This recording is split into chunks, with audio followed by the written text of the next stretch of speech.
menurut ayat Quran dan hadis Nabi itu nanti ada bermacam-macam. Ada orang beriman itu yang dimasukkan surga. Ada orang beriman itu yang dimasukkan ke dalam surga. Ada orang beriman itu yang disebut penduduk surga. Kenapa lain-lain, Pak? Karena waktu di dunia amalannya juga lain-lain. Ada orang beriman yang masuk surga. Ini paling murah tiketnya. Mau masuk surga?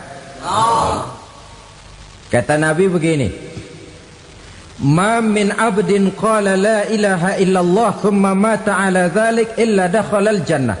Kalau seorang hamba sudah mengucap dua kalimat syahadat, dia yakin dengan kebenaran kalimat itu sampai matinya, orang itu akan masuk surga. Abi Dzar yang waktu itu diajak bicara heran, ya Rasul kok gampang betul? Iya. Walaupun orang itu mencuri, iya. Walaupun orang itu berzina, iya. Biar dia mencuri, biar dia berzina, kalau dia sudah mengucap dua kalimat syahadat, dia yakin dengan kebenaran kalimat itu sampai matinya, itu orang akan masuk surga. Jadi masuk surga cukup dua kalimat syahadat, yakin sampai mati, masuk surga. Itu perkara masuk. Tapi kalau pertanyaannya diterusin, masuknya kapan, Pak? Nah, ini lain lagi urusannya. Sebab ada yang masuknya itu langsung, ada yang mampir dulu. Di sana tempat cuma dua, kalau tidak surga, neraka. Mau ke surga tapi mampir dulu, yang mampirnya jelas di neraka.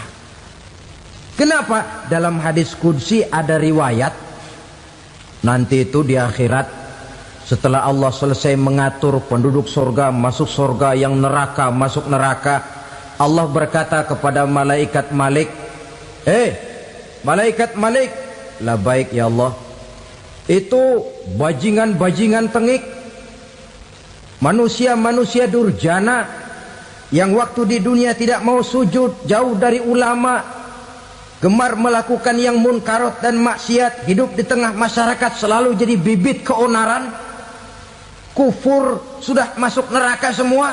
Sudah ya Allah. Nah, kalau sudah, coba sekarang kamu masuk, Malik. Saya, iya, masuk neraka. Mau apa ya Allah? Kata Allah, akhriju minan nar man kana fi qalbihi misqala habbatin min khardalin min iman. Kau masuk neraka, cari di dalam neraka orang-orang yang ada imannya walaupun kecil sebesar biji zarah, angkat mereka keluar. Masuk malaikat Malik ke neraka, cari orang yang ada imannya, korek-korek. Ya repot, udah pada gosong. Yang ada imannya diangkat ke atas, yang ada imannya diangkat ke atas, lalu dimandikan di Nahrul Hayat, namanya sungai kehidupan di akhirat nanti. Cakep lagi rupanya, bersih lagi wajahnya, apel di hadapan Allah. Kata Allah, bagaimana mas? Kapok nggak sampean? Kapok ya Allah. Nah, kalau kapok, idhab fadkhulil jannah, pergi masuk surga sana. Berangkat mereka ke surga, ketemu sama teman-temannya yang udah sampai lebih dulu, yang nggak pakai mampir lagi. Terjadi dialog. Kata teman-temannya yang udah pada nyampe duluan, mas, iya, emang baru sampai? Saya baru sampai. Memang mampir di mana dulu mas? Kita sudah lama sampai di surga. Saudara buka surah Al-Muddatsir ayat 34-35. Ma salakakum fis saqar? Kenapa kamu mampir di neraka Saqar? Qalu lam naku minal musallin. Mereka menjawab, kami mampir di neraka Saqar mas, gara-gara dulunya kami waktu di dunia tidak pernah sholat. Tidak pernah sholat? Tidak pernah. Karena rumahnya dekat masjid. Cuma dekat doang mas. Sholat mah enggak saya.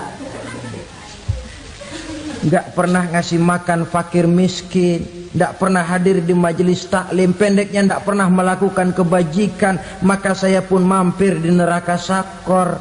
Untung betul saya punya iman mas sedikit.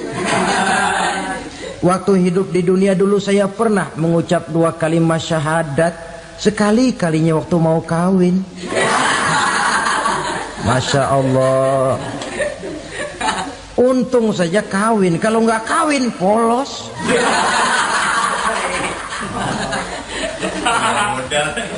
Itu juga pengulu sudah setengah mati ngajarin. Asyhadu alla, asyaduaan, asyaduaan.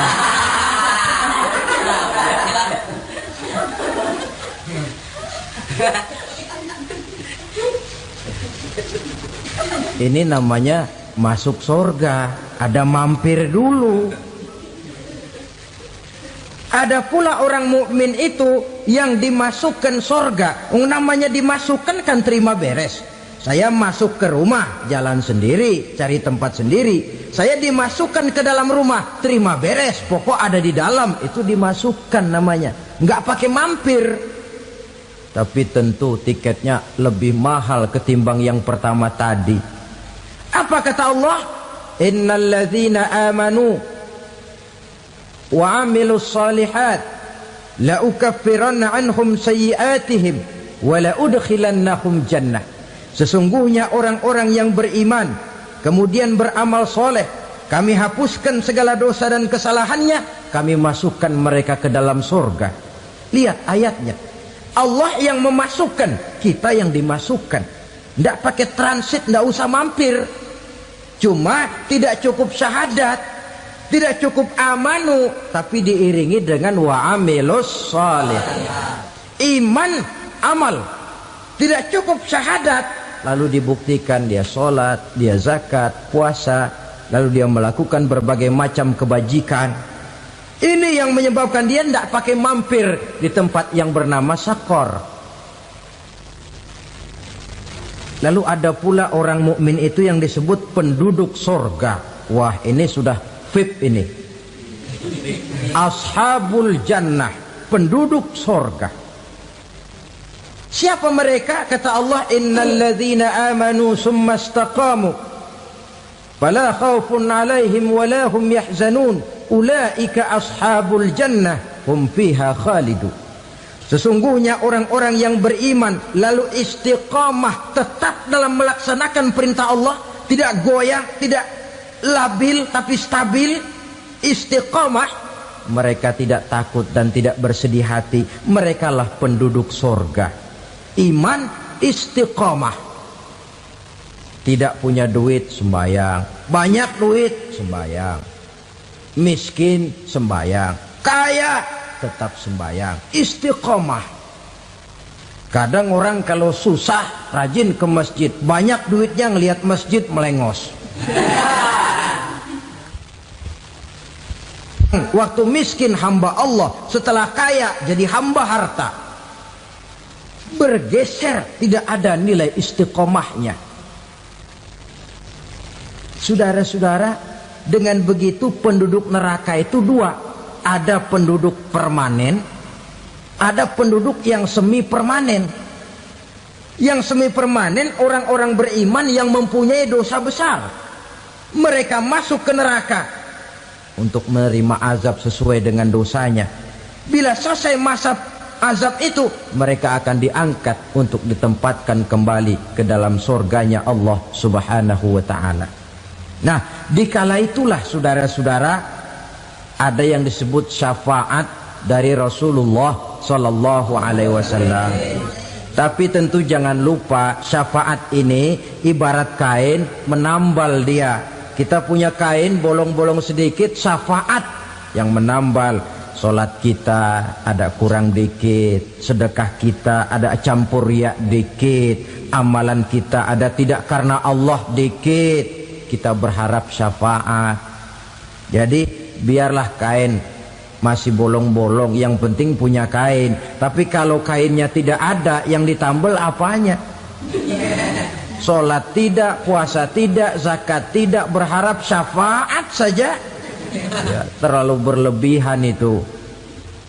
Saudara hadirin yang saya hormati, apabila selesai proses penghisaban, proses penghitungan, maka dikala itulah manusia terbagi dalam dua kelompok besar.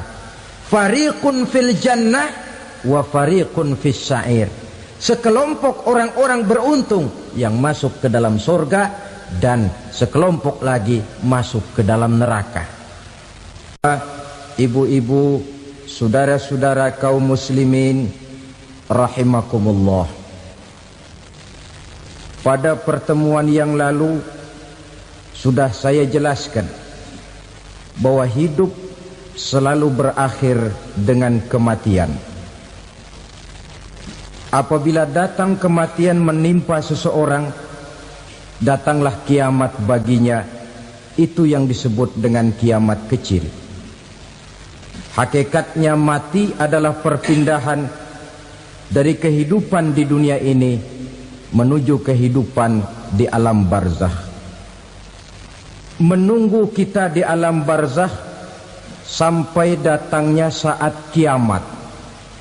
Entah 10 tahun, entah 100 tahun, entah 1000 tahun, hanya Allah saja yang maha tahu. Adapun orang-orang beriman yang melakukan amal kebajikan dalam kehidupan di dunia ini, masa penantian yang lama di alam barzakh buat mereka sebentar saja. Tetapi bagi orang-orang kafir yang ingkar, yang tidak beriman kepada Allah, yang hidup di dunia cuma menumpuk-numpuk dosa, tentu penantian di alam barzakh akan merupakan waktu yang sangat lama. Bukankah dalam kehidupan kita waktu itu memang relatif? Contoh misalnya, bagi pemuda-pemudi yang sedang duduk asyik memadu cinta, waktu 4-5 jam saja rasanya cuma 4-5 menit. Tenggelam oleh keasikan. Tapi buat orang yang berbaring di rumah sakit, meratap di balik-balik apa itu tembok derita kata lagu, di balik dinding-dinding penjara, sehari bagai seminggu, seminggu rasa sebulan, sebulan boleh jadi rasa setahun. Penantian yang sangat lama. Kapan kiamat itu akan datang? Ini rahasia Allah. Jangankan kita yang orang awam, baginda Nabi sendiri tidak diberitahu oleh Allah kapan kiamat itu akan terjadi. Tetapi sungguh pun demikian, banyak hadis-hadis yang menjelaskan ciri atau tanda-tanda datangnya kiamat. Nah, kalau sudah bicara soal tanda, tanda kiamat itu ada dua. Pertama yang disebut alamatus sughra, tanda-tanda kecil. Ini waktunya masih ada tenggang. Ada yang dinamakan alamatul kubra, tanda-tanda besar. Artinya kiamat sudah diambang pintu. Apa tanda-tanda kecil dari datangnya hari kiamat itu? Misalnya kata Nabi, apabila ilmu sudah diangkat oleh Allah, artinya apabila ulama sudah banyak wafat, minat orang belajar agama berkurang, lalu kebodohan nampak merajalela di mana-mana, zina dikerjakan secara terbuka, minuman-minuman keras jadi kebanggaan, itu termasuk di antara tanda-tanda kecil terjadinya hari kiamat. Apalagi misalnya iza waladatil ammatu rabbataha, apabila budak sudah melahirkan tuan. Apa maksudnya? Ada yang mentafsirkan apabila anak sudah bisa membudaki orang tuanya. Orang tua yang melahirkan dia, yang membesarkan dia, demi setelah si anak besar jadi orang berpangkat, bertitel, berharta, berkedudukan, jadilah orang tua itu budaknya. Sehingga sering dibilang kalau orang tua kaya, anak jadi raja. Tapi kalau anak yang kaya, orang tua sering jadi budak. Apalagi munculnya fitnah yang bergelombang, timbul perang antara dua bangsa yang besar, waktu berjalan terasa sangat pendek sekali. Itu merupakan tanda di antara tanda-tanda kiamat. Termasuk di dalamnya sulit membedakan mana laki, mana perempuan. Kan kalau tanda-tanda kayak begini sekarang sudah banyak kita lihat kan. Ulama banyak wafat, penggantinya sulit. Zina dikerjakan berterang-terangan, minuman keras jadi kebanggaan, banyak anak membudaki orang tuanya, sulit membedakan mana laki mana perempuan. Kadang-kadang dari belakang kita lihat perempuan bener, begitu kita colek nengok jenggotan.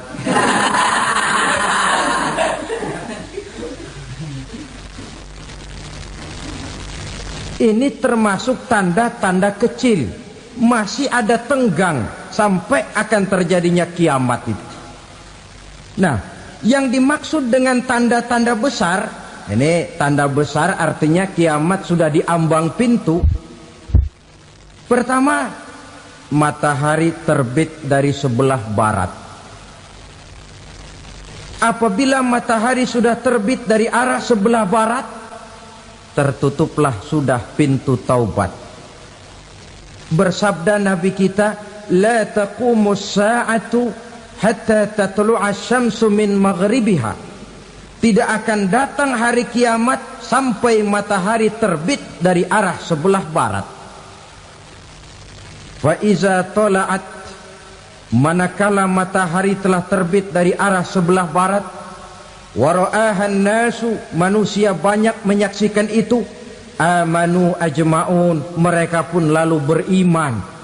Yang tadinya kafir, yang tadinya ingkar, yang tadinya membangkang, setelah melihat matahari terbit dari sebelah barat, buru-buru beriman, berlomba-lomba mengucap dua kalimat syahadat. Tapi apa yang terjadi? Kata Nabi, wadzalika hina la yanfa'u nafsan imanuha lam takun amanat min qabl. Hari itu adalah hari yang iman sudah tidak berguna lagi bagi seseorang apabila sebelumnya memang dia tidak pernah beriman. Au kasabat fi imaniha khaira, atau beriman tetapi tidak pernah melakukan kebajikan di dalam keimanannya itu. Hari yang sudah kasib, hari yang sudah terlambat, beriman tidak akan ada gunanya lagi. Ini pelajaran buat kita. Sebelum sang surya terbit dari sebelah barat, sebelum nafas sampai di tenggorokan, artinya pintu taubat masih terbuka. Kalau dua hal itu sudah terwujud, nafas sudah sampai di kerongkongan atau matahari sudah terbit dari arah sebelah barat, tertutuplah sudah pintu taubat.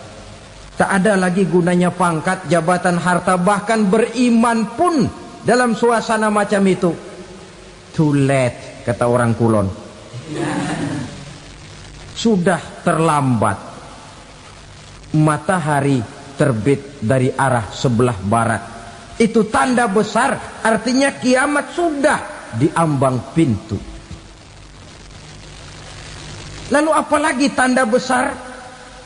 Munculnya Dajjal. Dajjal artinya pendusta-pendusta yang menyesatkan manusia.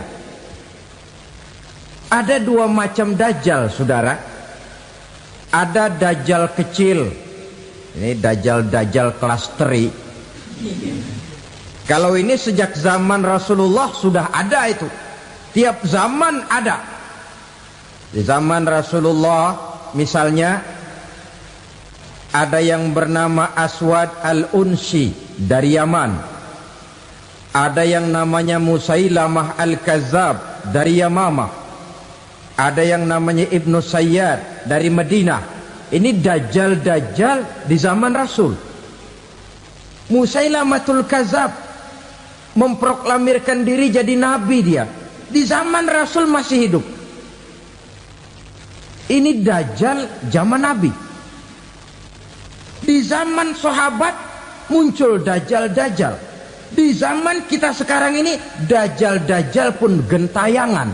Dajjal-dajjal kelas teri.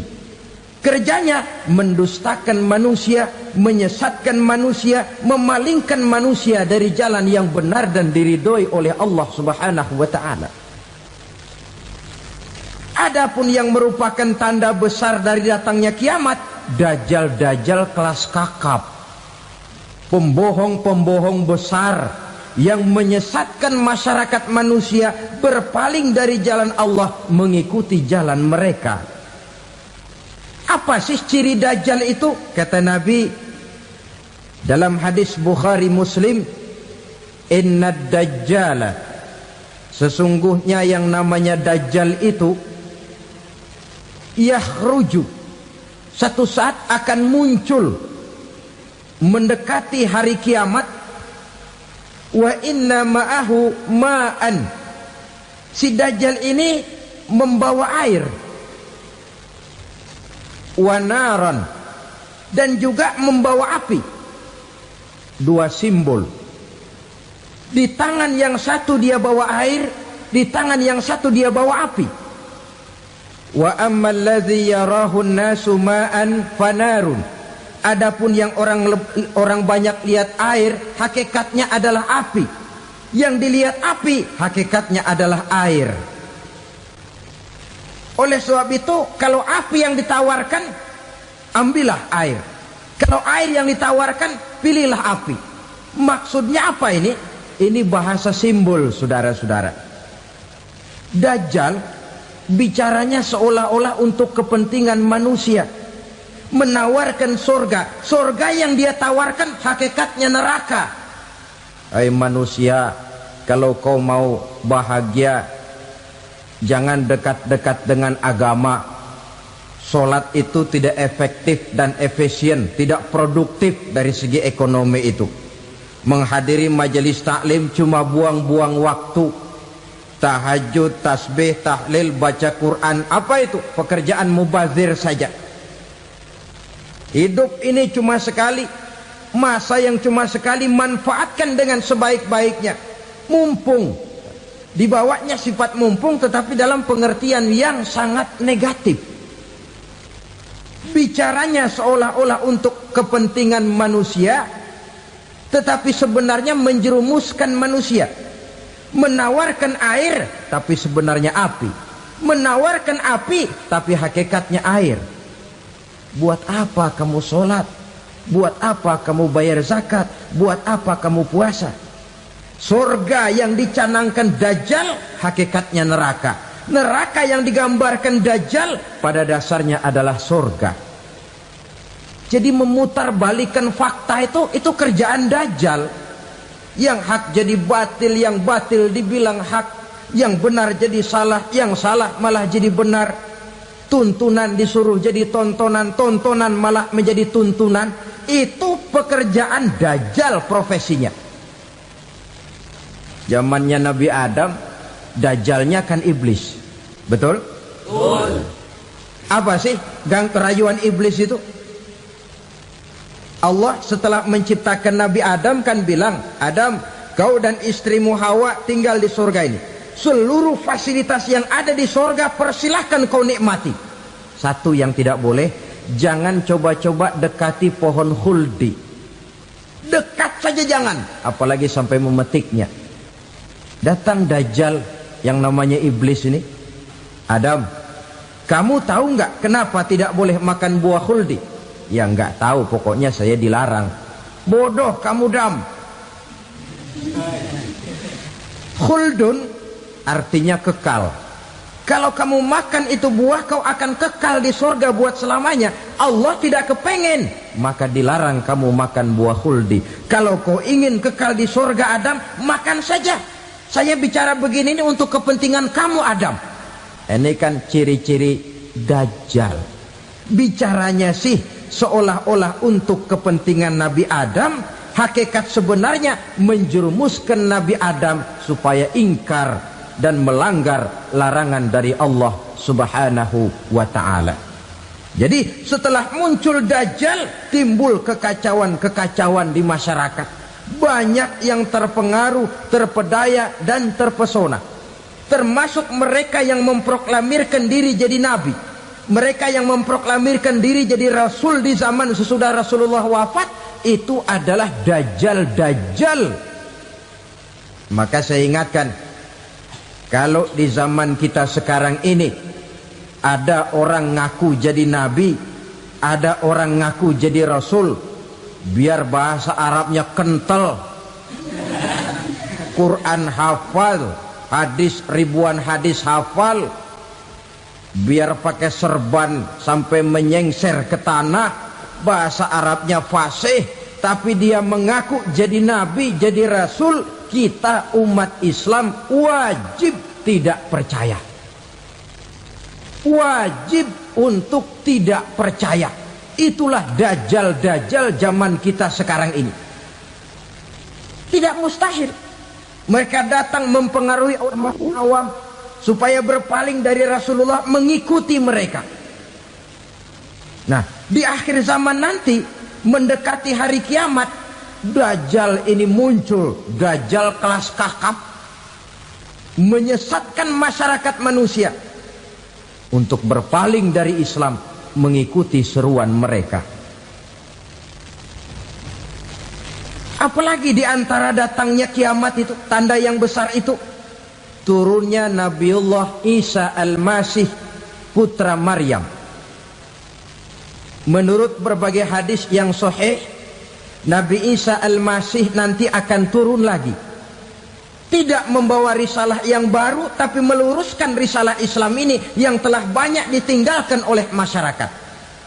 Bahkan ada hadis menjelaskan beliau akan membunuh Nabi, mematahkan kayu-kayu salib, lalu melaksanakan haji dan umrah mengikuti syariat Nabi Muhammad, bukan membawa agama baru.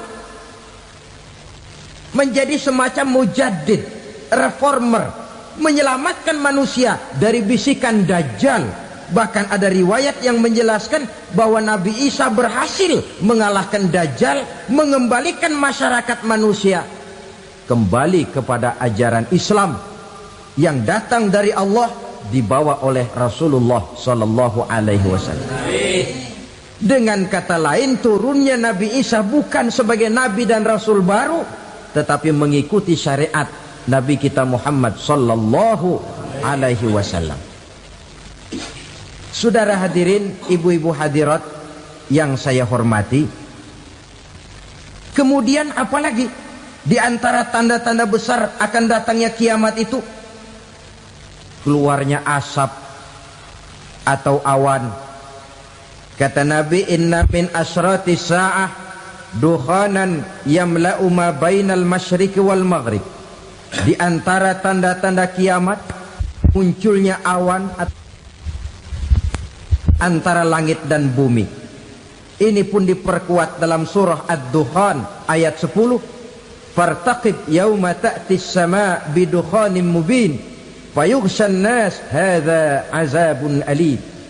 Bagi orang-orang yang beriman, mereka biasa-biasa saja.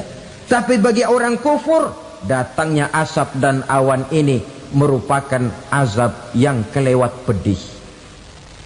Barangkali sedikit mendekati gambaran tentang azab yang pedih ini, saya ingatkan alam pikiran kita kepada peristiwa yang belum lama terjadi.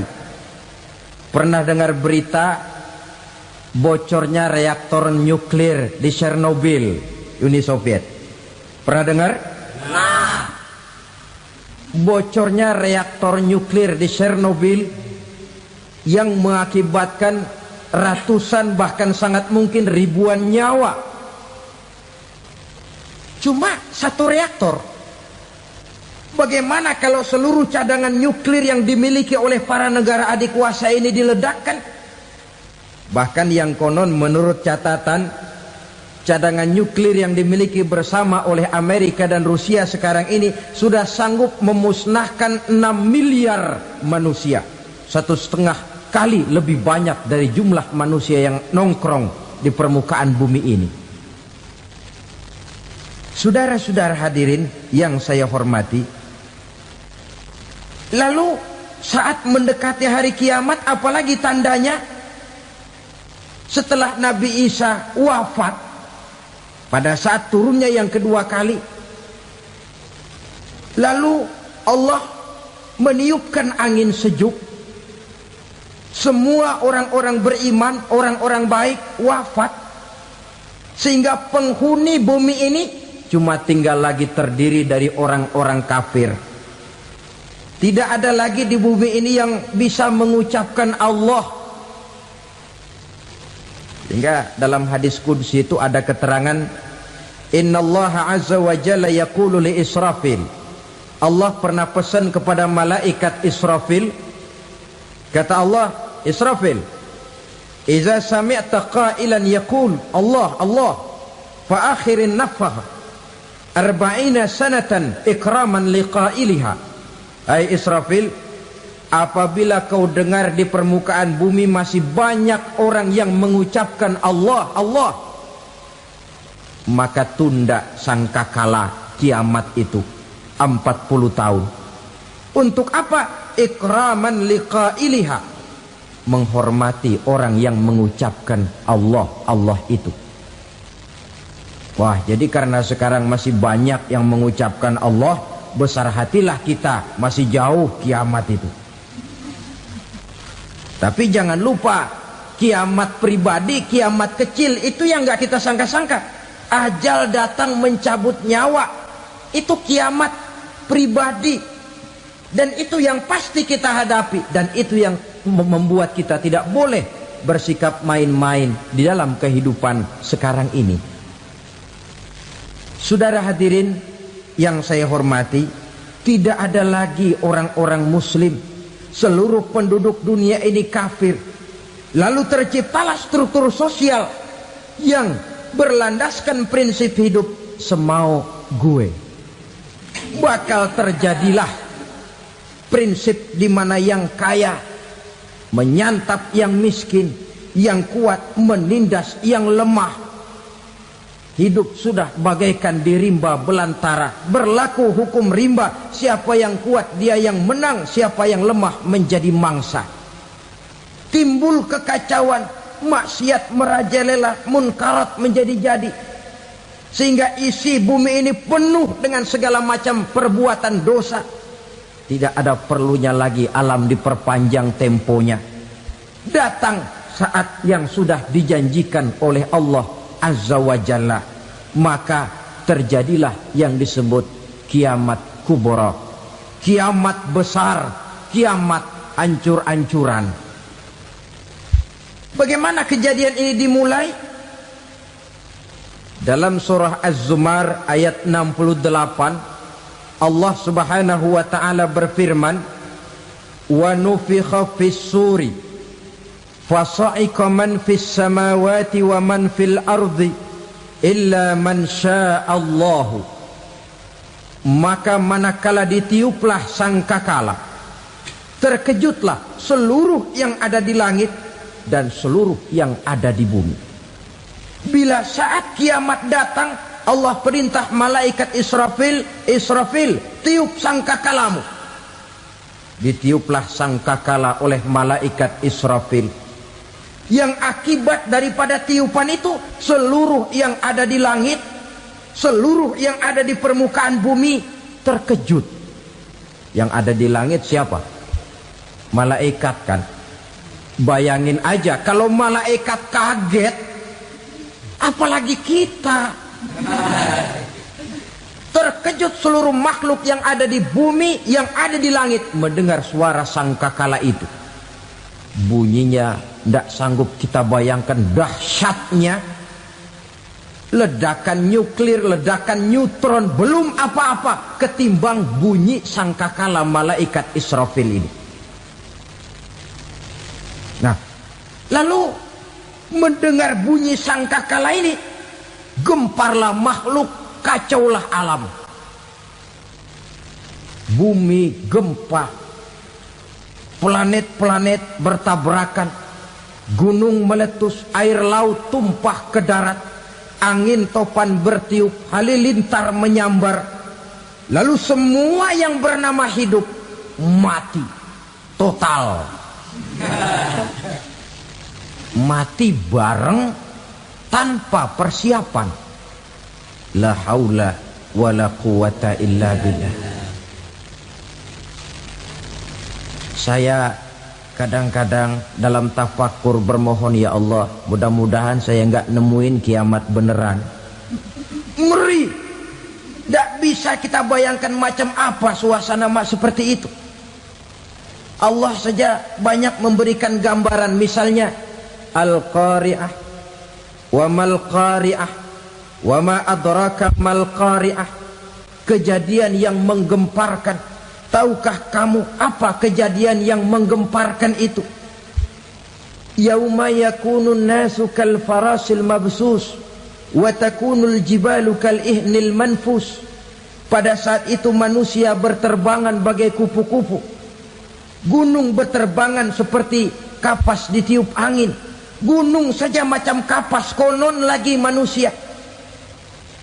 Kematian total, mulai semut sampai gajah mati,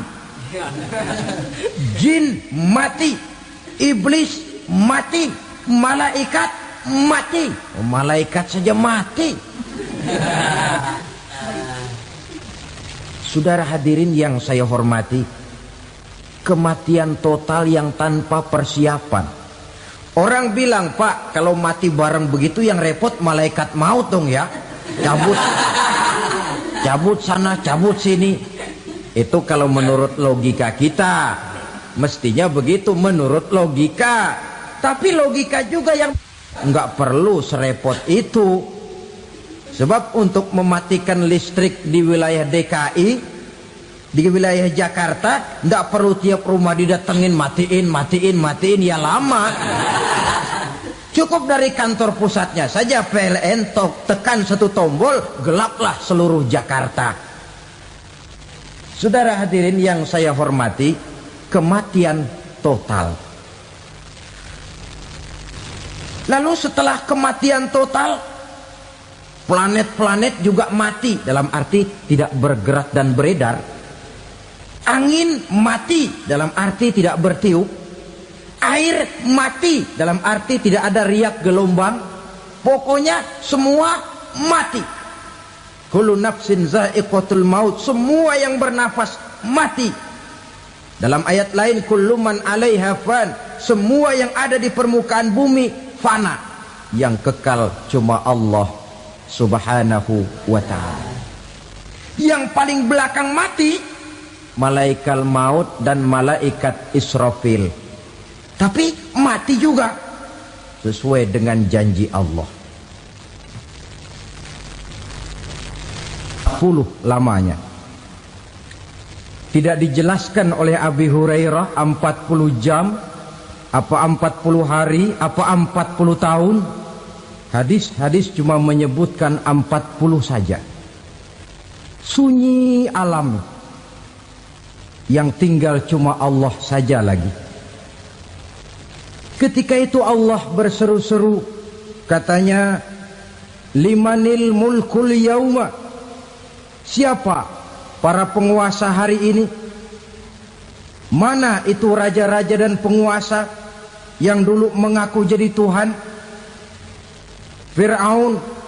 Mana Fir'aun sekarang? Yang dulu jadi raja, merasa berhasil, sombong, lalu tidak mau turun-turun dari kekuasaannya, sampai kepada puncak kekurang ajarannya mengangkat diri jadi Tuhan. Mana itu Fir'aun? Namrus. Mana sekarang Namrus? La ilaha illa ana. Ternyata tidak ada Tuhan lain selain daripada aku, kata Allah. Proses kemudian, saudara-saudara, turunlah hujan dari langit. 40 lamanya hujan itu.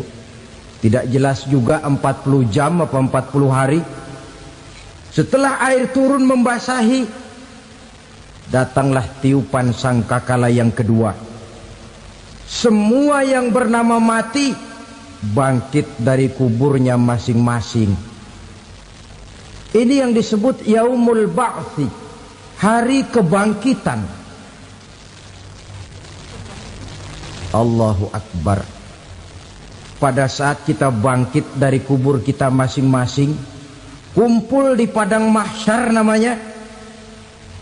Bayangin aja, saya sendiri nggak sanggup bayangin. Manusia sejak zaman Adam sampai zaman kiamat kumpul bareng di tempat sama. Berapa banyaknya itu?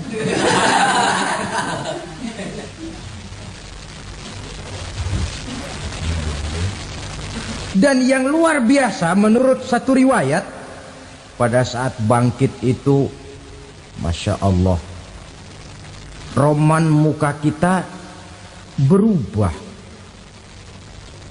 disesuaikan dengan amalan kita waktu di dunia ini. Barang siapa yang waktu di dunia amalannya itu amalan tikus,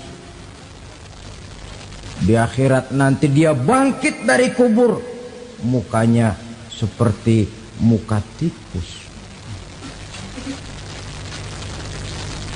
Gagah betul badannya, tapi mukanya seperti tikus.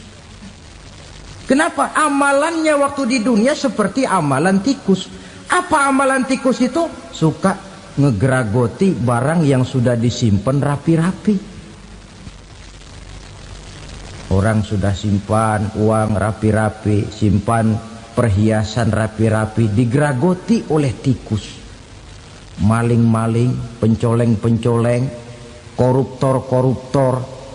Itu nanti di akhirat nanti kita lihat mukanya seperti muka tikus. Oh ini waktu di dunia suka nyolong, mukanya seperti muka tikus. Barang siapa yang waktu di dunia ini amalannya itu amalan macan, dia akan bangkit nanti mukanya seperti muka macan. Apa amalan macan? Macan itu amalannya menang-menangan. Orang yang mau menang saja nggak mau mengalah. Coba lihat di hutan, kenal hutan nggak? Di hutan, raja hutan di mana-mana pasti macan. Betul kan? Betul. Padahal hutan belum pernah bikin pemilihan umum. Tapi macan tidak peduli ada pemilihan umum apa tidak, pokok saya raja. Sebab apa? Macan jadi raja itu bukan karena benar, tapi karena kuat jadi raja. Setelah dia jadi raja, rakyat hutan yang mesti dilindungi malah dimakan oleh raja macan. Kambing rakyat hutan dimakan oleh macan. Ayam rakyat hutan dimakan oleh macan. Itu nanti kita lihat di akhirat itu mukanya seperti muka macan, gagah betul. Lalu barang siapa yang di dunia ini amalannya itu seperti amalan anjing, nanti dia punya muka seperti muka anjing. Apa amalan anjing? Pertama, anjing itu kalau disuruh jaga rumah, dia tidak bisa membedakan mana maling, mana tamu. Biar yang datang maling, kalau bawa tulang, anjing kalem. Yang kedua, anjing itu akan setia kepada siapa saja yang memberinya roti. Siapa yang memberinya roti, itulah majikannya. Apa kata majikannya pasti dia laksanakan. Soal benar atau salah dia tidak peduli. Setelah anjing dapat roti, dia tidak punya pilihan lain kecuali bilang, abdi mah kumaha juragan wae ayeuna mah.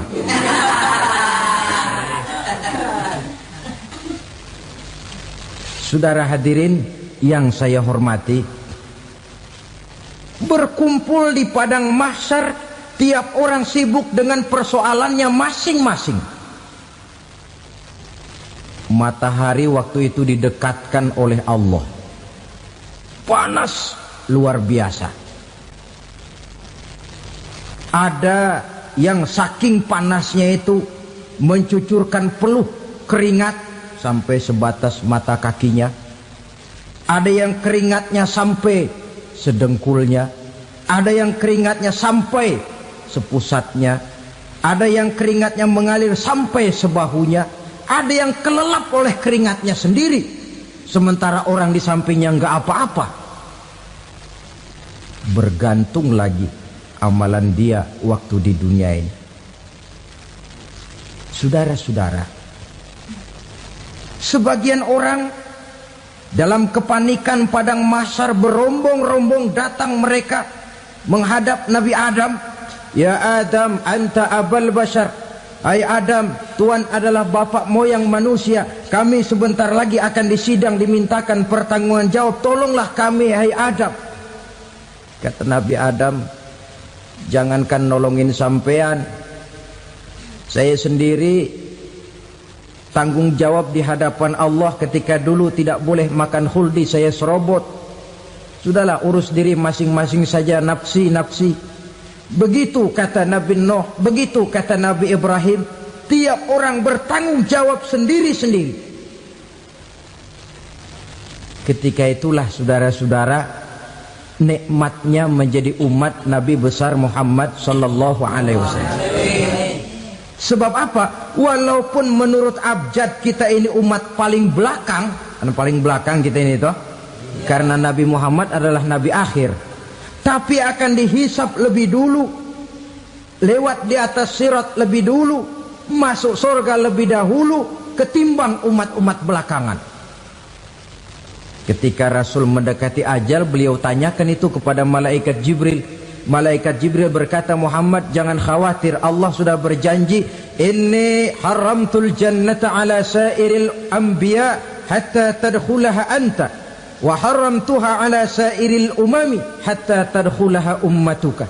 Surga aku haramkan buat seluruh nabi kecuali kalau engkau Muhammad sudah masuk ke dalamnya, dan surga aku haramkan buat seluruh umat kecuali kalau umatmu Muhammad sudah masuk ke dalamnya.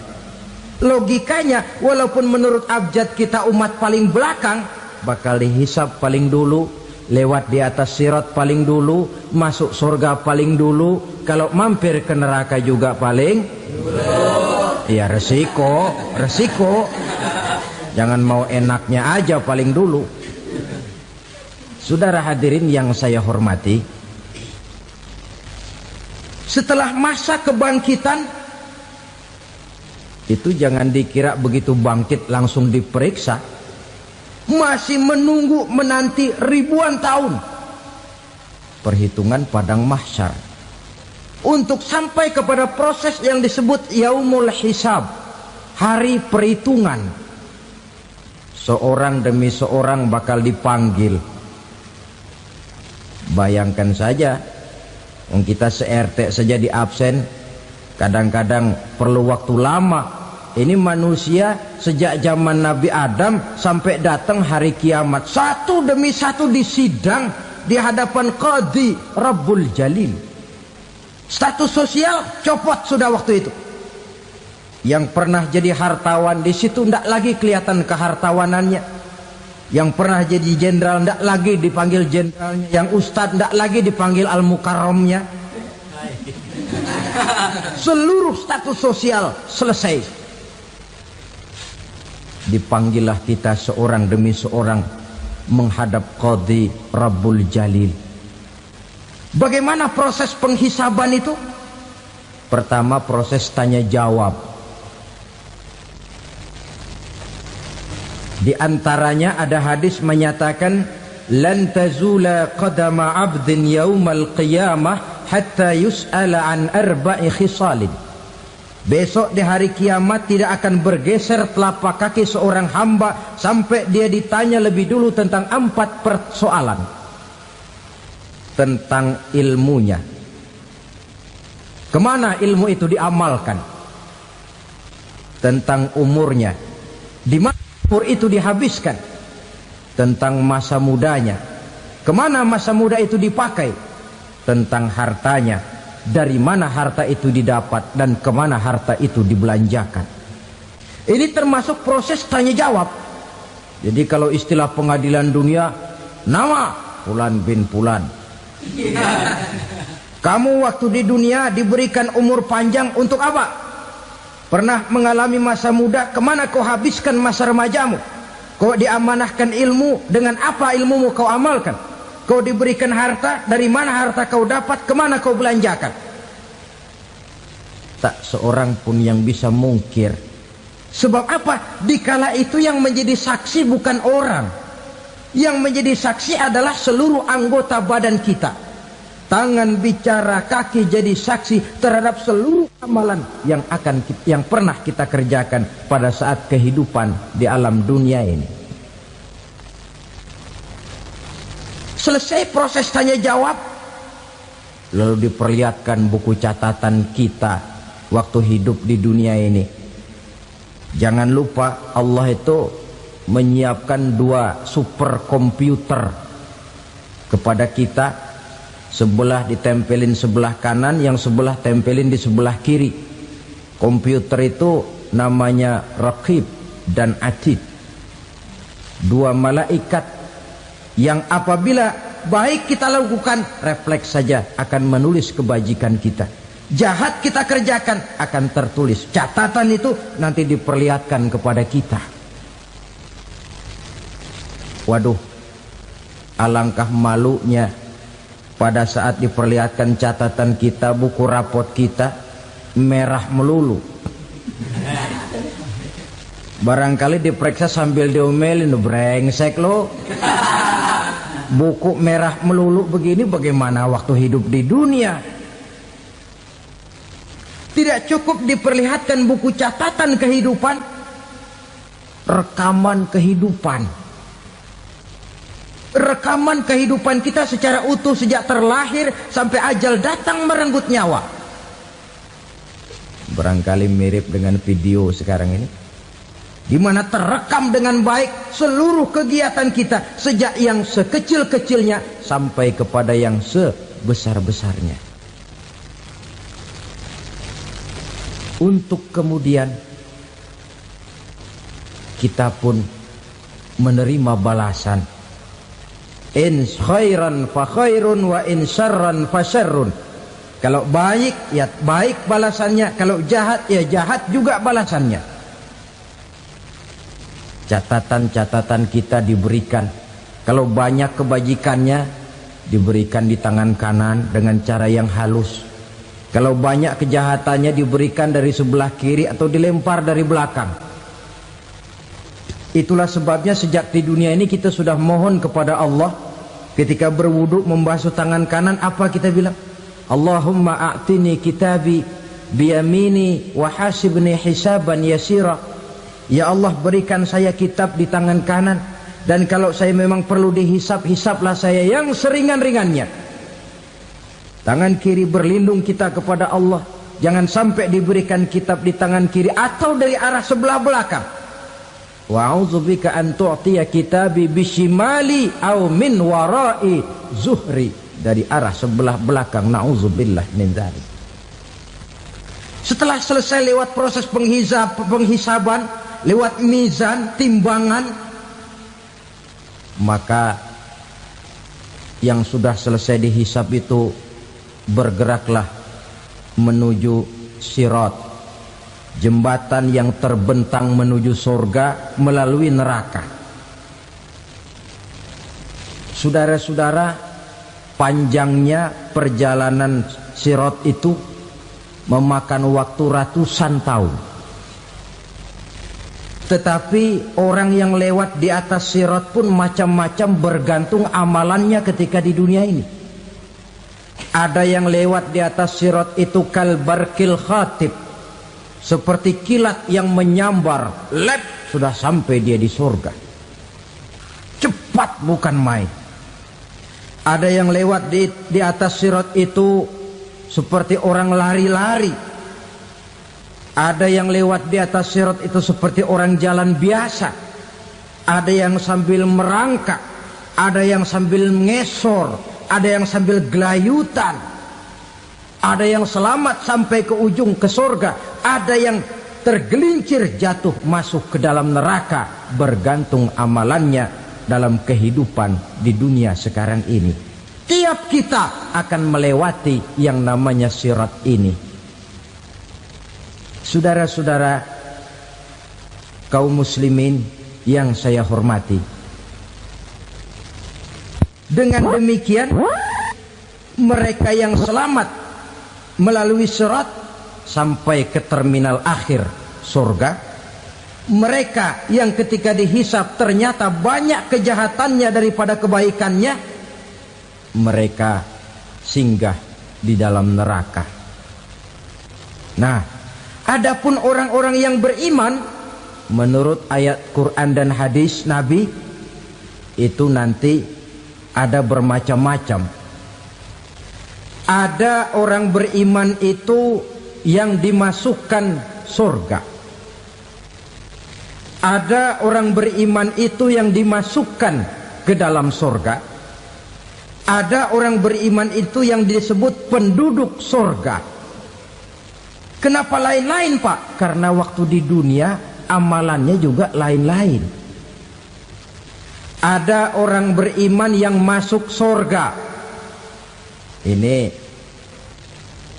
paling murah tiketnya. Mau masuk surga? Kata Nabi begini, ma min abdin qala la ilaha illallah thumma mata ala dhalik illa dakhalal jannah. Kalau seorang hamba sudah mengucap dua kalimat syahadat, dia yakin dengan kebenaran kalimat itu sampai matinya, orang itu akan masuk surga. Abi Dzar yang waktu itu diajak bicara heran, ya Rasul kok gampang betul? Iya. Walaupun orang itu mencuri, iya. Walaupun orang itu berzina, iya. Biar dia mencuri, biar dia berzina, kalau dia sudah mengucap dua kalimat syahadat, dia yakin dengan kebenaran kalimat itu sampai matinya, itu orang akan masuk surga. Jadi masuk surga cukup dua kalimat syahadat, yakin sampai mati, masuk surga. Itu perkara masuk. Tapi kalau pertanyaannya diterusin, masuknya kapan, Pak? Nah, ini lain lagi urusannya.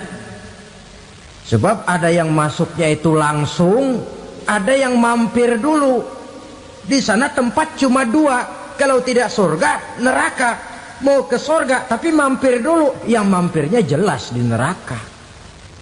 Kenapa? Dalam hadis qudsi ada riwayat, nanti itu di akhirat, setelah Allah selesai mengatur penduduk surga masuk surga, yang neraka masuk neraka, Allah berkata kepada malaikat Malik, malaikat Malik, labaik ya Allah. Itu bajingan-bajingan tengik, manusia-manusia durjana yang waktu di dunia tidak mau sujud, jauh dari ulama, gemar melakukan yang munkarat dan maksiat, hidup di tengah masyarakat selalu jadi bibit keonaran, kufur, sudah masuk neraka semua. Sudah ya Allah. Nah, kalau sudah, coba sekarang kamu masuk, Malik. Saya, iya, masuk neraka. Mau apa ya Allah? Kata Allah, akhriju minan nar man kana fi qalbihi misqala habatin min khardalin min iman. Kau masuk neraka, cari di dalam neraka orang-orang yang ada imannya walaupun kecil sebesar biji zarah, angkat mereka keluar. Masuk malaikat Malik ke neraka, cari orang yang ada imannya, korek-korek. Ya repot, udah pada gosong. Yang ada imannya diangkat ke atas, yang ada imannya diangkat ke atas, lalu dimandikan di Nahrul Hayat, namanya sungai kehidupan di akhirat nanti.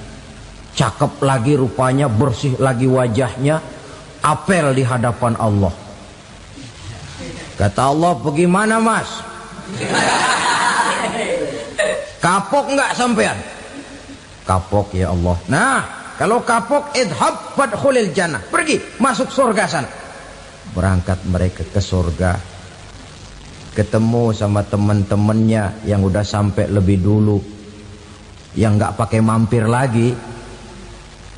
Terjadi dialog. Kata teman-temannya yang udah pada nyampe duluan, "Mas, iya, emang baru sampai?" Saya baru sampai." "Memang mampir di mana dulu, Mas? Kita sudah lama sampai di surga." Saudara buka surah Al-Muddatsir ayat 34-35. "Ma salakakum fis saqar?" Kenapa kamu mampir di neraka Saqar? Qalu lam naku minal musallin. Mereka menjawab, kami mampir di neraka Saqar, Mas, gara-gara dulunya kami waktu di dunia tidak pernah sholat. Tidak pernah sholat? Tidak pernah. Kan rumahnya dekat masjid. Cuma dekat doang, Mas. Sholat mah enggak saya. Enggak pernah ngasih makan fakir miskin, enggak pernah hadir di majelis taklim, pendeknya enggak pernah melakukan kebajikan. Maka saya pun mampir di neraka Saqar. Untung betul saya punya iman, Mas, sedikit. Waktu hidup di dunia dulu saya pernah mengucap 2 kalimat syahadat. Sekali-kalinya waktu mau kawin. Masya Allah. Untung saja kawin. Kalau nggak kawin polos.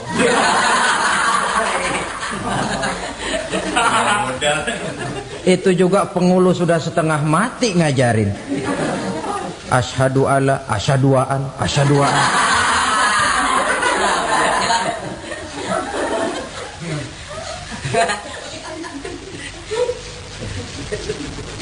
Ini namanya masuk surga, ada mampir dulu.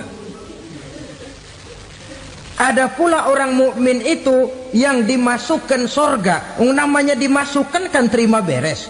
Saya masuk ke rumah, jalan sendiri, cari tempat sendiri. Saya dimasukkan ke dalam rumah, terima beres, pokok ada di dalam, itu dimasukkan namanya. Nggak pakai mampir.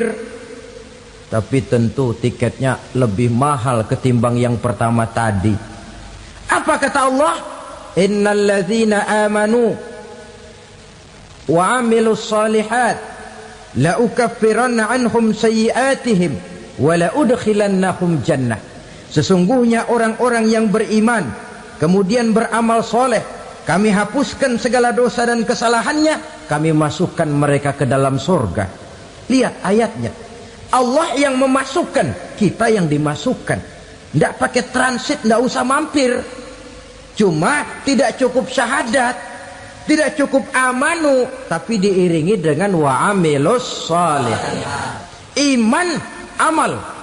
Tidak cukup syahadat, lalu dibuktikan dia sholat, dia zakat, puasa, lalu dia melakukan berbagai macam kebajikan.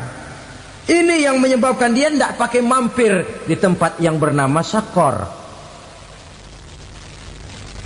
Lalu ada pula orang mukmin itu yang disebut penduduk surga. Wah, ini sudah VIP ini. Ashabul jannah, penduduk surga. Siapa mereka? Kata Allah, innal ladzina amanu summa istaqamu fala khaufun 'alaihim wala hum yahzanun ulaika ashabul jannah hum fiha khalidun. Sesungguhnya orang-orang yang beriman lalu istiqamah, tetap dalam melaksanakan perintah Allah, tidak goyang, tidak labil tapi stabil, istiqamah, mereka tidak takut dan tidak bersedih hati. Merekalah penduduk surga. Iman, istiqamah. Tidak punya duit, sembahyang. Banyak duit, sembahyang. Miskin, sembahyang. Kaya, tetap sembahyang. Istiqamah. Kadang orang kalau susah rajin ke masjid, banyak duitnya ngelihat masjid melengos. Waktu miskin hamba Allah, setelah kaya jadi hamba harta. Bergeser, tidak ada nilai istiqomahnya. Saudara-saudara, dengan begitu penduduk neraka itu dua. Ada penduduk permanen, ada penduduk yang semi permanen. Yang semi permanen orang-orang beriman yang mempunyai dosa besar. Mereka masuk ke neraka untuk menerima azab sesuai dengan dosanya. Bila selesai masa azab itu, mereka akan diangkat untuk ditempatkan kembali ke dalam surganya Allah Subhanahu wa ta'ala.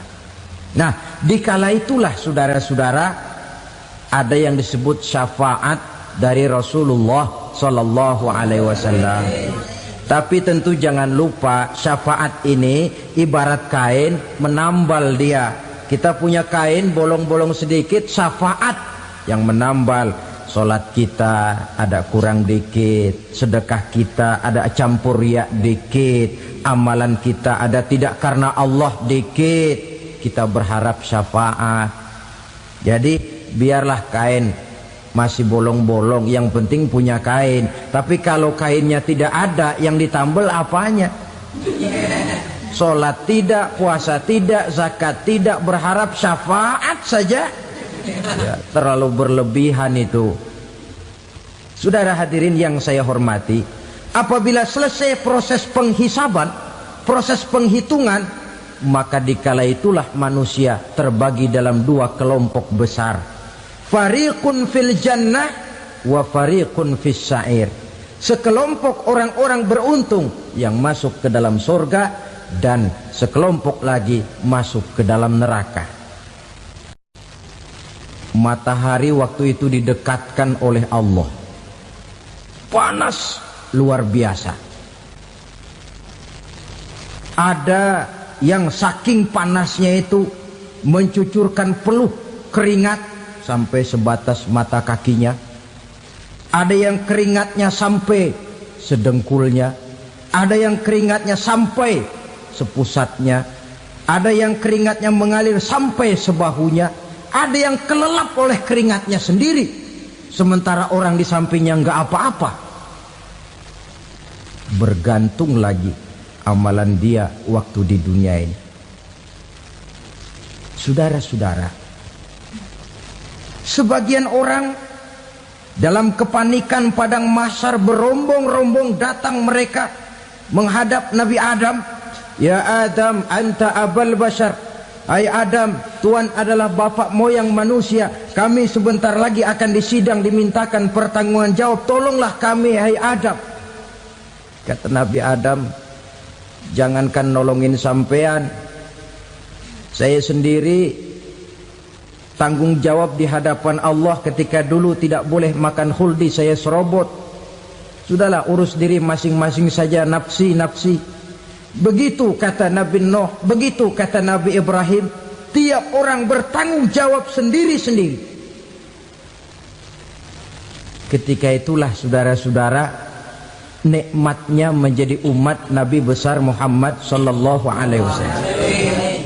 Sebab apa? Walaupun menurut abjad kita ini umat paling belakang, paling belakang kita ini toh, karena Nabi Muhammad adalah Nabi akhir, tapi akan dihisap lebih dulu, lewat di atas sirat lebih dulu, masuk surga lebih dahulu ketimbang umat-umat belakangan. Ketika Rasul mendekati ajal, beliau tanyakan itu kepada malaikat Jibril. Malaikat Jibril berkata, Muhammad jangan khawatir, Allah sudah berjanji, inni haramtul jannata ala sairil anbiya hatta tadkhulaha anta, wa haramtuha ala sairil umami hatta tadkhulaha ummatuka. Surga aku haramkan buat seluruh nabi kecuali kalau engkau Muhammad sudah masuk ke dalamnya, dan surga aku haramkan buat seluruh umat kecuali kalau umatmu Muhammad sudah masuk ke dalamnya. Logikanya, walaupun menurut abjad kita umat paling belakang, bakal dihisap paling dulu, lewat di atas sirat paling dulu, masuk surga paling dulu, kalau mampir ke neraka juga paling dulu. Ya resiko. Jangan mau enaknya aja paling dulu. Saudara hadirin yang saya hormati, setelah masa kebangkitan itu jangan dikira begitu bangkit langsung diperiksa. Masih menunggu menanti ribuan tahun perhitungan padang mahsyar untuk sampai kepada proses yang disebut yaumul hisab, hari perhitungan. Seorang demi seorang bakal dipanggil. Bayangkan saja, kita se-RT saja di absen, Kadang-kadang perlu waktu lama. Ini manusia sejak zaman Nabi Adam sampai datang hari kiamat, satu demi satu disidang di hadapan Qadhi Rabbul Jalil. Status sosial copot sudah waktu itu. Yang pernah jadi hartawan di situ tidak lagi kelihatan kehartawanannya. Yang pernah jadi jenderal tidak lagi dipanggil jenderalnya. Yang ustadz tidak lagi dipanggil al-mukarramnya. Seluruh status sosial selesai. Dipanggillah kita seorang demi seorang menghadap Qadhi Rabbul Jalil. Bagaimana proses penghisaban itu? Pertama, proses tanya jawab. Di antaranya ada hadis menyatakan, lan tazula qadama 'abdin yaumal qiyamah hatta yus'ala an arba'i khisalin. Besok di hari kiamat tidak akan bergeser telapak kaki seorang hamba sampai dia ditanya lebih dulu tentang 4 persoalan. Tentang ilmunya.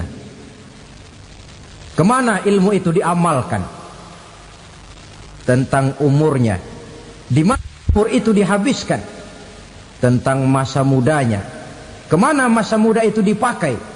Tentang hartanya. Dari mana harta itu didapat dan kemana harta itu dibelanjakan. Ini termasuk proses tanya jawab. Jadi kalau istilah pengadilan dunia, nama Fulan bin Fulan. Kamu waktu di dunia diberikan umur panjang untuk apa? Pernah mengalami masa muda, kemana kau habiskan masa remajamu? Kau diamanahkan ilmu, dengan apa ilmumu kau amalkan? Kau diberikan harta, dari mana harta kau dapat, kemana kau belanjakan? Tak seorang pun yang bisa mungkir. Sebab apa? Dikala itu yang menjadi saksi bukan orang. Yang menjadi saksi adalah seluruh anggota badan kita. Tangan bicara, kaki jadi saksi terhadap seluruh amalan yang pernah kita kerjakan pada saat kehidupan di alam dunia ini. Selesai proses tanya jawab, lalu diperlihatkan buku catatan kita waktu hidup di dunia ini. Jangan lupa Allah itu menyiapkan 2 superkomputer kepada kita. Sebelah ditempelin sebelah kanan, yang sebelah tempelin di sebelah kiri. Komputer itu namanya Raqib dan Atid. 2 malaikat yang apabila baik kita lakukan, refleks saja akan menulis kebajikan kita. Jahat kita kerjakan, akan tertulis. Catatan itu nanti diperlihatkan kepada kita. Waduh, alangkah malunya pada saat diperlihatkan catatan kita, buku rapot kita merah melulu. Barangkali diperiksa sambil diomelin, brengsek lo. Buku merah melulu begini, bagaimana waktu hidup di dunia? Tidak cukup diperlihatkan buku catatan kehidupan, rekaman kehidupan. Rekaman kehidupan kita secara utuh sejak terlahir sampai ajal datang merenggut nyawa. Barangkali mirip dengan video sekarang ini, di mana terekam dengan baik seluruh kegiatan kita sejak yang sekecil-kecilnya sampai kepada yang sebesar-besarnya. Untuk kemudian kita pun menerima balasan. In khairan fa khairun wa in syarran fa syarrun. Kalau baik ya baik balasannya, kalau jahat ya jahat juga balasannya. Catatan-catatan kita diberikan. Kalau banyak kebajikannya diberikan di tangan kanan dengan cara yang halus. Kalau banyak kejahatannya diberikan dari sebelah kiri atau dilempar dari belakang. Itulah sebabnya sejak di dunia ini kita sudah mohon kepada Allah. Ketika berwudu membasuh tangan kanan, apa kita bilang? Allahumma a'tini kitabi biyamini wa hasibni hisaban yasira. Ya Allah, berikan saya kitab di tangan kanan, dan kalau saya memang perlu dihisap, hisaplah saya yang seringan-ringannya. Tangan kiri berlindung kita kepada Allah. jangan sampai diberikan kitab di tangan kiri atau dari arah sebelah belakang. Wa a'udzubika an tu'tiya kitabi bishimali aw min wara'i zuhri, dari arah sebelah belakang. Na'udzubillah min dzalik. Setelah selesai lewat proses penghisaban, lewat mizan, timbangan, maka yang sudah selesai dihisab itu bergeraklah menuju sirat, jembatan yang terbentang menuju surga melalui neraka. Saudara-saudara, panjangnya perjalanan sirat itu memakan waktu ratusan tahun. Tetapi orang yang lewat di atas sirat pun macam-macam, bergantung amalannya ketika di dunia ini. Ada yang lewat di atas sirat itu kalbarkil khatib, seperti kilat yang menyambar, lep, sudah sampai dia di surga. Cepat bukan main. Ada yang lewat di atas sirat itu seperti orang lari-lari. Ada yang lewat di atas sirat itu seperti orang jalan biasa. Ada yang sambil merangkak, ada yang sambil ngesor, ada yang sambil gelayutan, ada yang selamat sampai ke ujung ke surga, ada yang tergelincir jatuh masuk ke dalam neraka, bergantung amalannya dalam kehidupan di dunia sekarang ini. Tiap kita akan melewati yang namanya sirat ini. Saudara-saudara kaum muslimin yang saya hormati, dengan demikian mereka yang selamat melalui sirat sampai ke terminal akhir surga, mereka yang ketika dihisab ternyata banyak kejahatannya daripada kebaikannya, mereka singgah di dalam neraka. Nah, adapun orang-orang yang beriman menurut ayat Quran dan hadis Nabi itu nanti ada bermacam-macam. Ada orang beriman itu yang dimasukkan surga. Ada orang beriman itu yang dimasukkan ke dalam surga.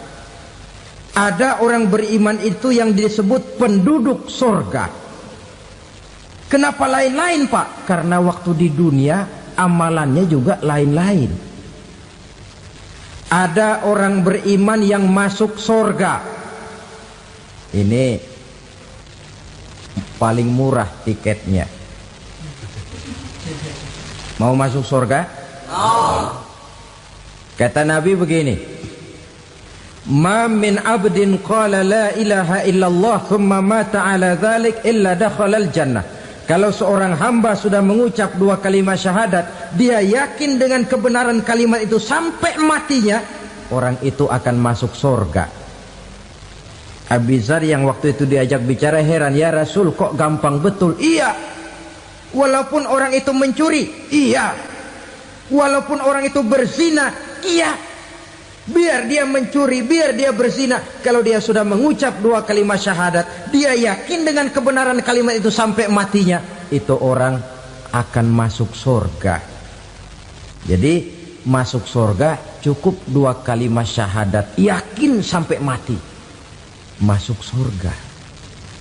Itu perkara masuk. Tapi kalau pertanyaannya diterusin, masuknya kapan, Pak?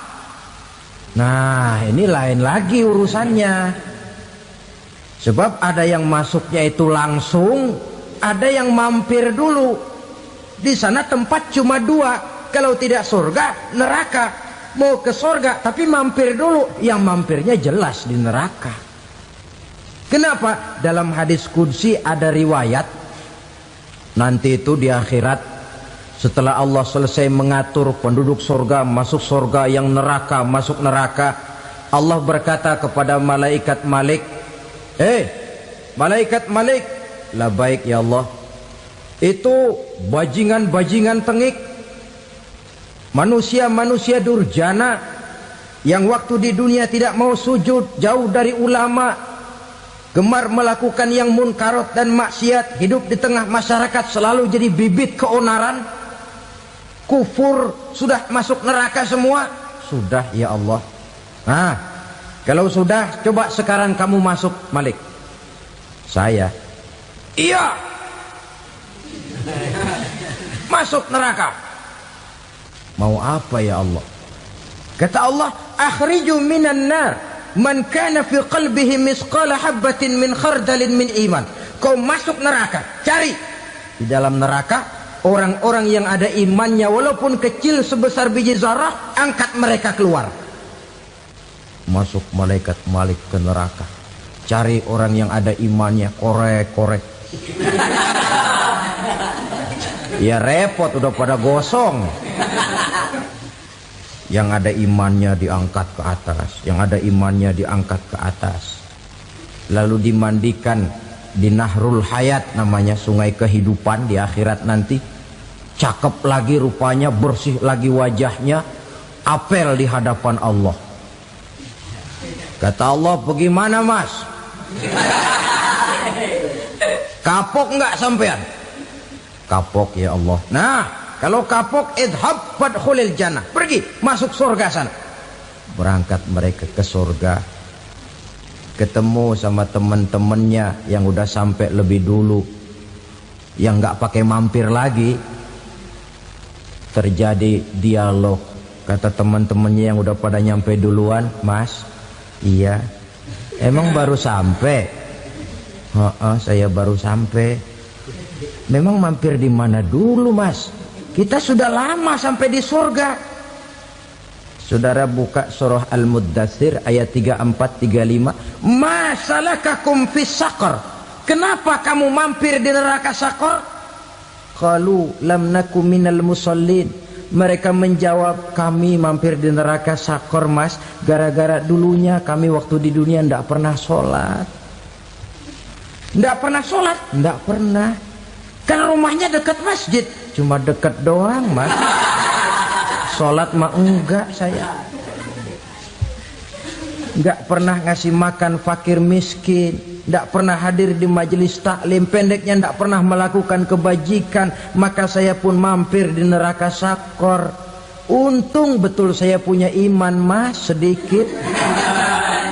Waktu hidup di dunia dulu saya pernah mengucap 2 kalimat syahadat, sekali-kalinya waktu mau kawin.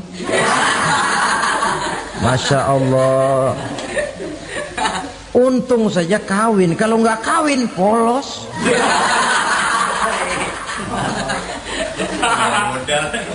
Itu juga pengulu sudah setengah mati ngajarin. Asyhadu alla, asyaduaan, asyaduaan.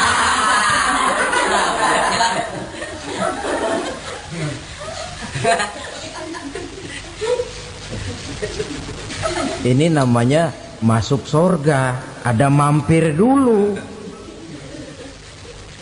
Ada pula orang mukmin itu yang dimasukkan surga. Namanya dimasukkan kan terima beres. Saya masuk ke rumah, jalan sendiri, cari tempat sendiri. Saya dimasukkan ke dalam rumah, terima beres, pokok ada di dalam, itu dimasukkan namanya. Nggak pakai mampir. Tapi tentu tiketnya lebih mahal ketimbang yang pertama tadi. Apa kata Allah?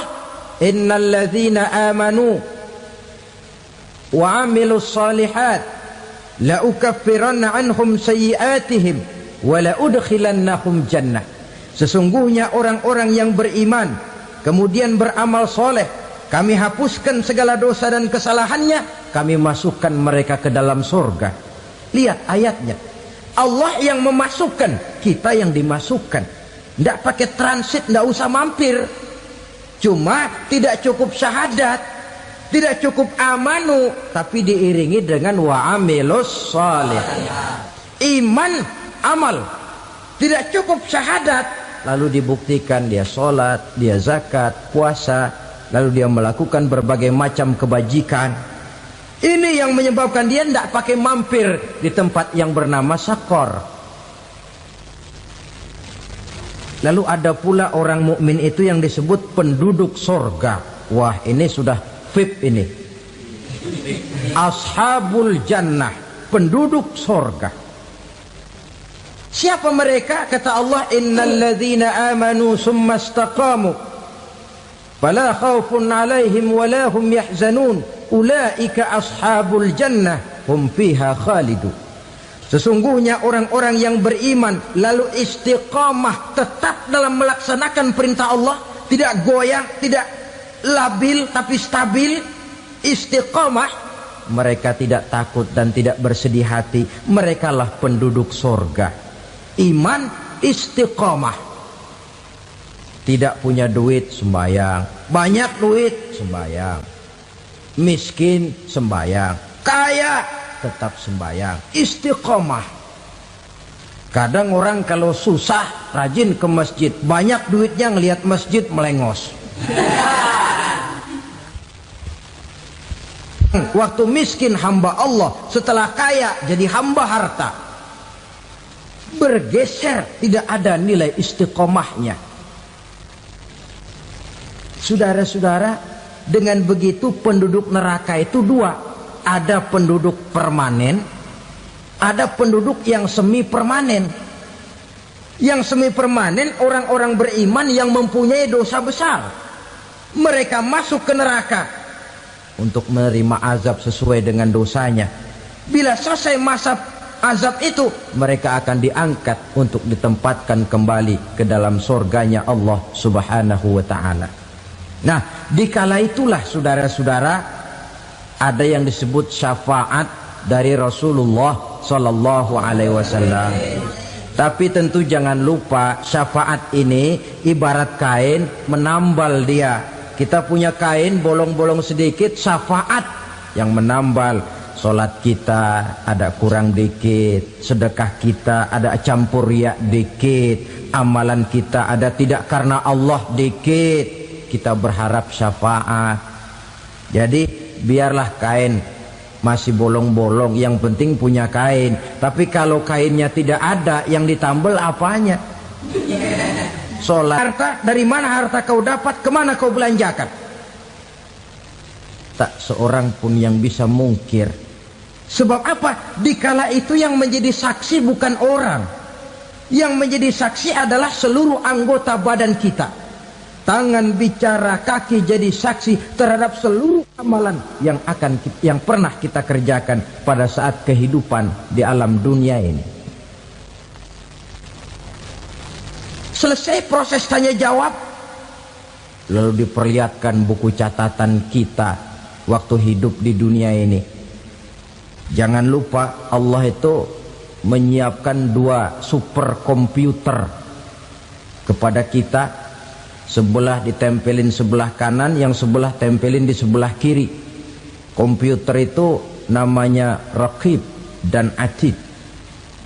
2 malaikat yang apabila baik kita lakukan, refleks saja akan menulis kebajikan kita.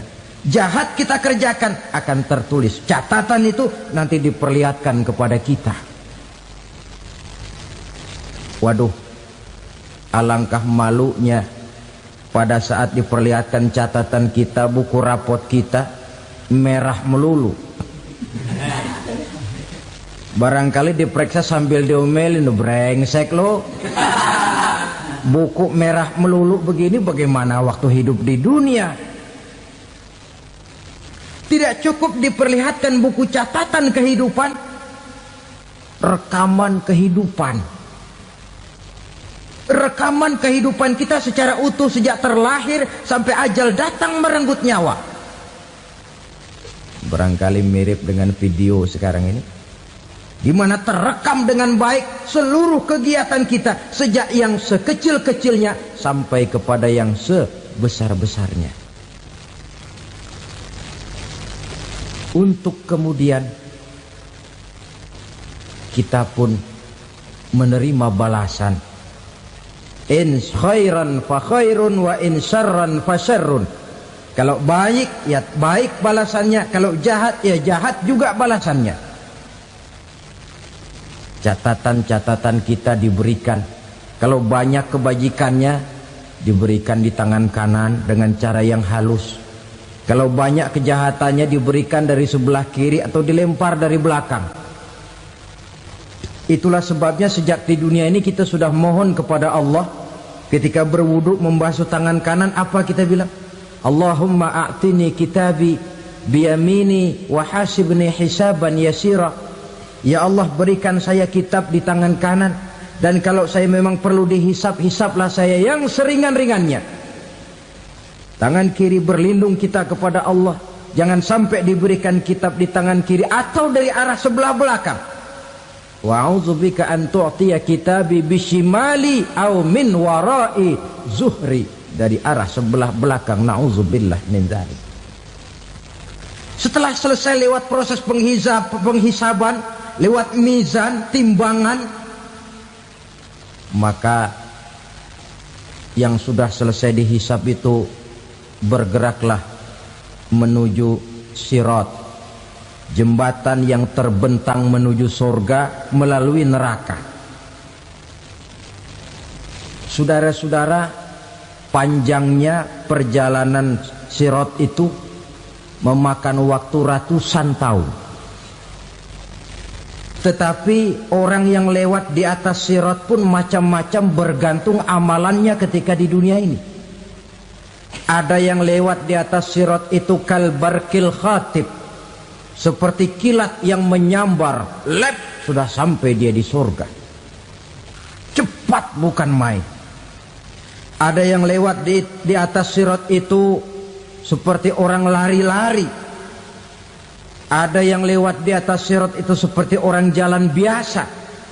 Ada yang sambil merangkak, ada yang sambil ngesor, ada yang sambil gelayutan, ada yang selamat sampai ke ujung ke surga, ada yang tergelincir jatuh masuk ke dalam neraka, bergantung amalannya dalam kehidupan di dunia sekarang ini. Tiap kita akan melewati yang namanya sirat ini. Saudara-saudara kaum muslimin yang saya hormati, dengan demikian mereka yang selamat melalui sirat sampai ke terminal akhir surga, mereka yang ketika dihisab ternyata banyak kejahatannya daripada kebaikannya, mereka singgah di dalam neraka. Nah, adapun orang-orang yang beriman menurut ayat Quran dan hadis Nabi itu nanti ada bermacam-macam. Ada orang beriman itu yang dimasukkan surga. Ada orang beriman itu yang dimasukkan ke dalam surga. Ada orang beriman itu yang disebut penduduk surga. Kenapa lain-lain, Pak? Karena waktu di dunia amalannya juga lain-lain. Ada orang beriman yang masuk surga. Ini paling murah tiketnya. Mau masuk surga? Kata Nabi begini, ma min abdin qala la ilaha illallah thumma mata ala dhalik illa dakhalal jannah. Kalau seorang hamba sudah mengucap dua kalimat syahadat, dia yakin dengan kebenaran kalimat itu sampai matinya, orang itu akan masuk surga. Abu Dzar yang waktu itu diajak bicara heran, ya Rasul kok gampang betul? Iya. Walaupun orang itu mencuri, iya. Walaupun orang itu berzina, iya. Biar dia mencuri, biar dia berzina, kalau dia sudah mengucap dua kalimat syahadat, dia yakin dengan kebenaran kalimat itu sampai matinya, itu orang akan masuk surga. Jadi masuk surga cukup dua kalimat syahadat, yakin sampai mati, masuk surga. Itu perkara masuk. Tapi kalau pertanyaannya diterusin, masuknya kapan, Pak? Nah, ini lain lagi urusannya. Sebab ada yang masuknya itu langsung, ada yang mampir dulu. Di sana tempat cuma dua, kalau tidak surga, neraka. Mau ke surga tapi mampir dulu, yang mampirnya jelas di neraka.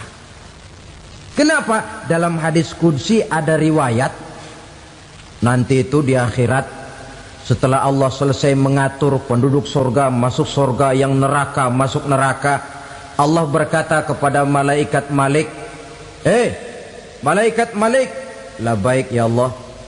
Itu bajingan-bajingan tengik, manusia-manusia durjana yang waktu di dunia tidak mau sujud, jauh dari ulama, gemar melakukan yang munkarat dan maksiat, hidup di tengah masyarakat selalu jadi bibit keonaran, kufur, sudah masuk neraka semua. Sudah ya Allah. Nah, kalau sudah, coba sekarang kamu masuk, Malik. Saya, iya, masuk neraka. Mau apa ya Allah? Kata Allah, akhriju minan nar man kana fi qalbihi misqala habatin min khardalin min iman. Kau masuk neraka, cari di dalam neraka orang-orang yang ada imannya walaupun kecil sebesar biji zarah, angkat mereka keluar. Masuk malaikat Malik ke neraka, cari orang yang ada imannya, korek-korek. Ya repot, udah pada gosong.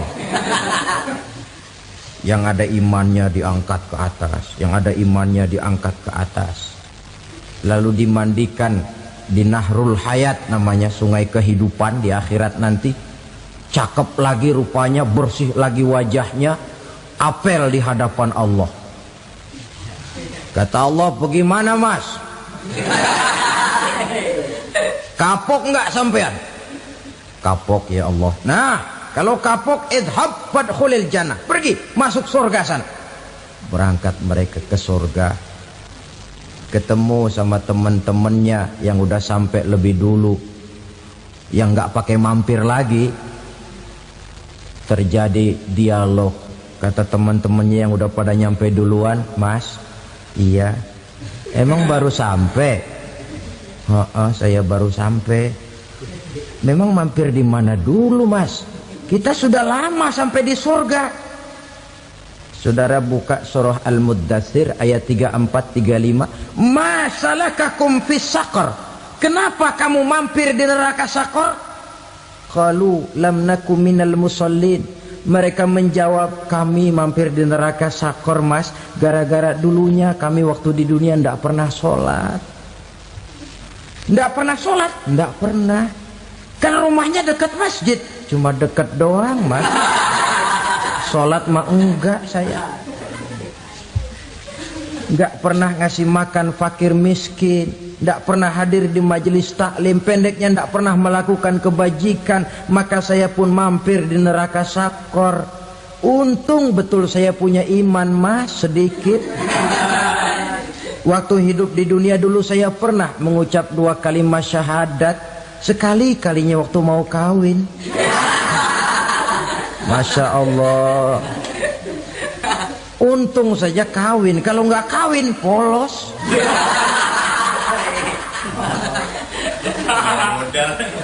Itu juga pengulu sudah setengah mati ngajarin. Asyhadu alla, asyaduaan, asyaduaan.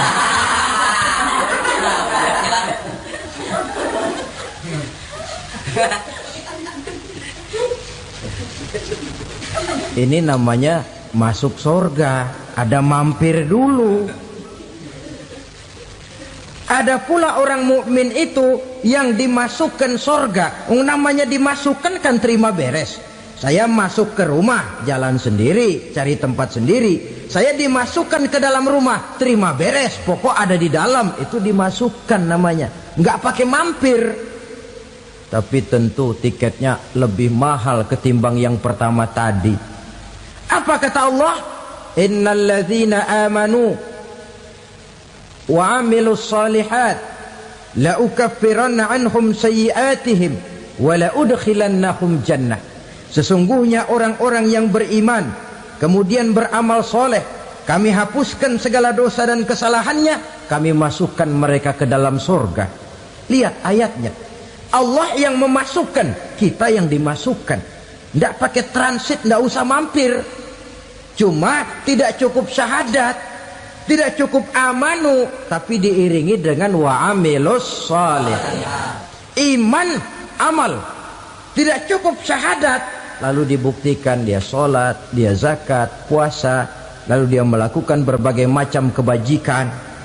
Ini yang menyebabkan dia tidak pakai mampir di tempat yang bernama Sakor. Lalu ada pula orang mukmin itu yang disebut penduduk sorga. Wah, ini sudah VIP ini. Ashabul jannah, penduduk sorga.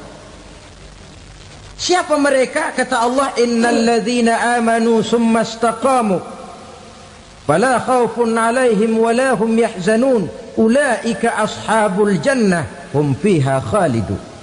Sesungguhnya orang-orang yang beriman lalu istiqamah, tetap dalam melaksanakan perintah Allah, tidak goyang, tidak labil tapi stabil, istiqamah, mereka tidak takut dan tidak bersedih hati. Merekalah penduduk sorga.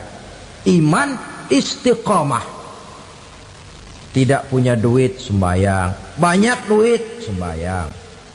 Miskin, sembahyang. Kaya, tetap sembahyang. Istiqamah. Kadang orang kalau susah rajin ke masjid, banyak duitnya ngelihat masjid melengos. Waktu miskin hamba Allah, setelah kaya jadi hamba harta. Bergeser, tidak ada nilai istiqomahnya. Saudara-saudara, dengan begitu penduduk neraka itu dua. Ada penduduk permanen, ada penduduk yang semi permanen. Yang semi permanen orang-orang beriman yang mempunyai dosa besar. Mereka masuk ke neraka untuk menerima azab sesuai dengan dosanya. Bila selesai masa azab itu, mereka akan diangkat untuk ditempatkan kembali ke dalam surganya Allah Subhanahu wa ta'ala. Nah, dikala itulah saudara-saudara, ada yang disebut syafaat dari Rasulullah Sallallahu Alaihi Wasallam. Tapi tentu jangan lupa, syafaat ini ibarat kain menambal dia. Kita punya kain bolong-bolong sedikit, syafaat yang menambal. Solat kita ada kurang dikit, sedekah kita ada campur riak dikit, amalan kita ada tidak karena Allah dikit, kita berharap syafaat. Jadi biarlah kain masih bolong-bolong, yang penting punya kain. Tapi kalau kainnya tidak ada, yang ditambal apanya? Solat tidak, puasa tidak, zakat tidak, berharap syafaat saja. Ya, terlalu berlebihan itu. Saudara hadirin yang saya hormati, apabila selesai proses penghisaban, proses penghitungan, maka dikala itulah manusia terbagi dalam dua kelompok besar. Fariqun fil jannah wa fariqun fis sa'ir. Sekelompok orang-orang beruntung yang masuk ke dalam surga, dan sekelompok lagi masuk ke dalam neraka.